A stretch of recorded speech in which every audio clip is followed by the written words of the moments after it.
So we're following up on some Wings of Glory World War I, one of my favorite quick play tabletop war games. And I say that having pushed up a number of Wings of Glory vlogs to the channel here under the Wings of Glory playlist. And what I love about this game, before we jump into the Tactica, just to frame it, because if you're thinking about jumping into a war game, this is solid. It's World War I, Knights of the Sky, easily approachable, easily understandable. I'm going to pilot a plane and we're going to dogfight. The other aspect is the game plays very, very fast and scales to multiple people. You have a deck of cards that represents the moves your plane can make. And you have literally a physical pre-painted plane on the table. You program out 3 moves in advance, what you're going to do for 3 moves. And that's interesting because you have to anticipate, okay, I'm going to move forward. Fritz is going to move forward. Fritz is probably going to bank right. So do I want to bank right and try to follow him? Do I want to shoot past him and then turn to the right? You plot out your maneuvers. And then you make your maneuvers all at the same time. So all the players play their first card. Then after they've moved, everyone shoots at the same time. Damage happens at the same time. So it is possible for both of us to knock each other out of the sky. Then second card, third card, reprogram. Very, very fast play, very, very solid. There's some additional rules like rudder damage, engine damage, pilot gets wounded. And then there's advanced rules for elevation and other aspects, which are interesting, add a little bit more weight to the game, but certainly are completely optional. So let's talk about the Joust and considerations for the Joust. We have currently, as of this vlog, the digital adaptation of the game is out. And I pushed up a review just before to that. I'm really happy for this because this allows me, much like if you've been following some of my board game stuff, I'm a massive Talisman enthusiast, Talisman the board game. A lot of strategy, a lot of tactics. Having Talisman Digital allows me to try stuff out. So when I get to the physical tabletop, I'm ready. The digital app for Wings of Glory is a 1-to-1 port. It lets me try out different tactics, try it out, reset, try it out, reset, try it out, reset. Lets the computer / AI / iPhone handle all the mechanics, and I can really push it. So I've been effectively trying the Joust as my opening move every single game. Let's look at the Joust. Opening for Wings of Glory, modified by the mission a little bit. Your planes are over on your side of the table. My planes are over on my side of the table.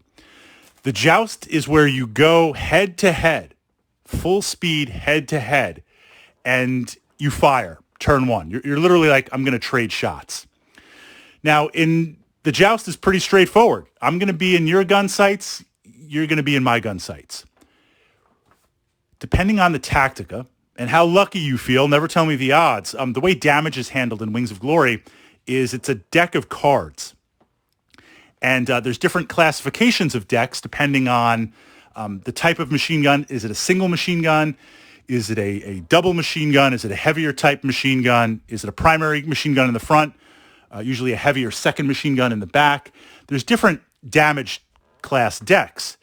Within there are various effects, engine damage, rudder damage, you're on fire, different points of damage, 1 point, 2 point, 3 points, 5 points, 0 points, no points.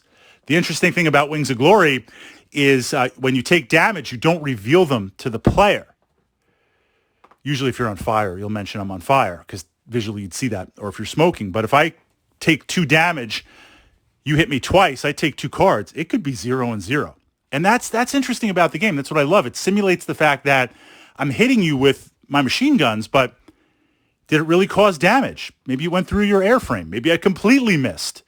So this idea is in the deck at the beginning of the game. There's a lot of zeros, there's a lot of ones, and there's a lot of special damage type stuff.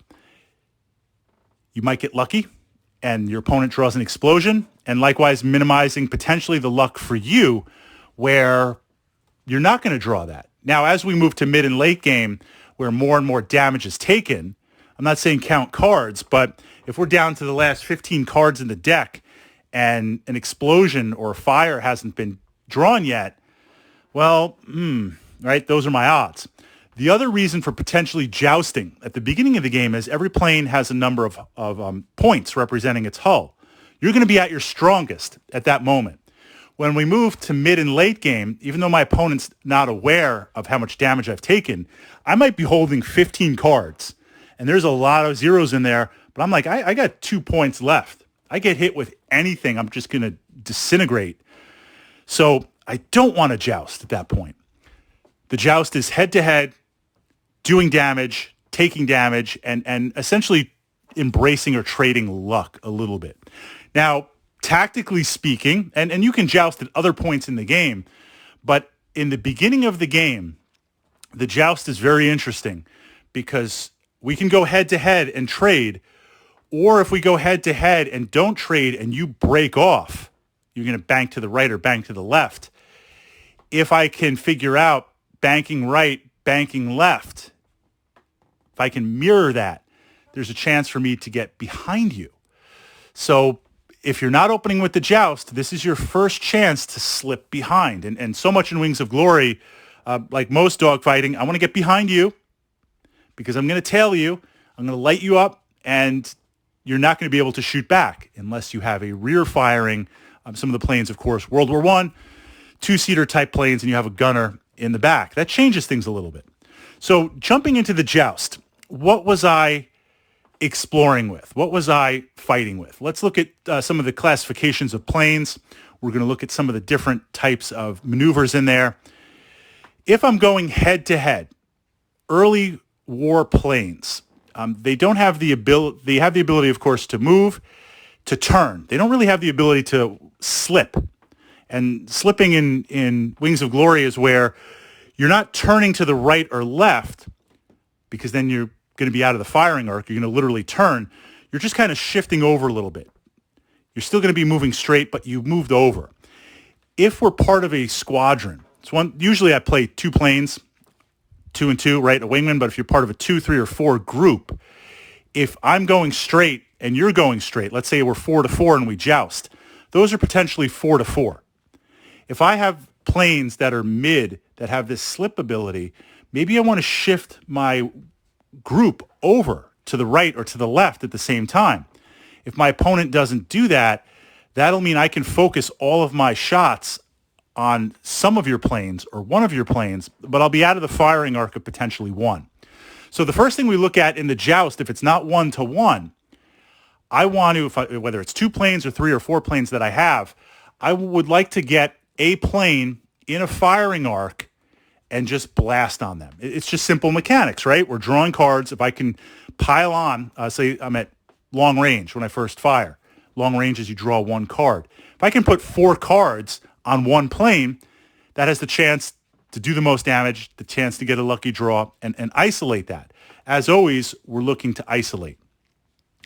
The reason why I'm looking to isolate, if I'm jousting a plane on the left or the right, the edge of the formation, is if they take damage, the next time we program, they're probably going to bank off. I say probably because you never really know in Wings of Glory. That's the kind of the nice part of the game. You're trying to guess what your opponent's doing. I find guessing is also player personality. So from that perspective, if I gang up on the plane that's on the end, left or right end, and it banks off, now I'm going to try and bank and try to trail it. So that's the first aspect with the joust. Are we jousting 1-to-1 or multiples? Can I slip over? Can I not slip over? The second option is what happens after the joust. So we trade shots back and forth. I bypass you. You go past me. Now you have a choice to flip over, literally like you're pulling up and do a loop and flip over, or turn to the left or right. The flip over is quicker, but it's executed a little bit differently. The turning to the right or left is smoother, and you have some more options. Usually I will do the flip.